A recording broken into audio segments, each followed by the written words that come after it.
Hi hello welcome back to my channel. ఈరోజు recipe ఏంటంటే cauliflower curry.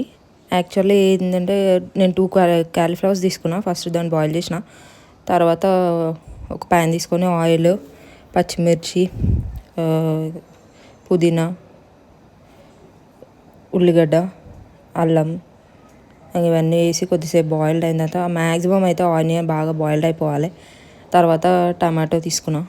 అది boiled అయిన తర్వాత మనం బాయిల్ చేసుకున్న క్యాలీఫ్లవర్ ఉంది కదా, దాన్ని తీసి అందులో వేసేసి కొంచెం మిక్స్ చేసేసేయాలి. ఆ తర్వాత కొంచెం టర్మరిక్ పౌడరు అది కూడా ఇంకా మిక్స్ చేసి కొద్దిసేపు బాయిల్డ్ అవ్వనివ్వాలి.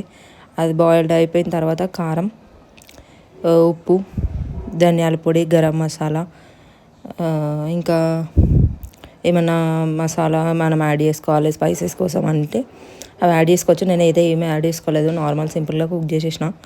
అవన్నీ యాడ్ చేసేసుకొని కొద్దిసేపు బాయిల్డ్ అవ్వనివ్వాలి. తర్వాత కొంచెం వాటర్ కూడా యాడ్ చేయాలి వాటికి. యాడ్ చేసిన తర్వాత అది ఒక 5-10 మినిట్స్ బాయిల్డ్ అయిపోతే సరిపోతుంది. తర్వాత పుదీనా యాడ్ చేసేసుకొని సర్వ్ చేసుకుంటే సరిపోతుంది. అంతే. Thank you.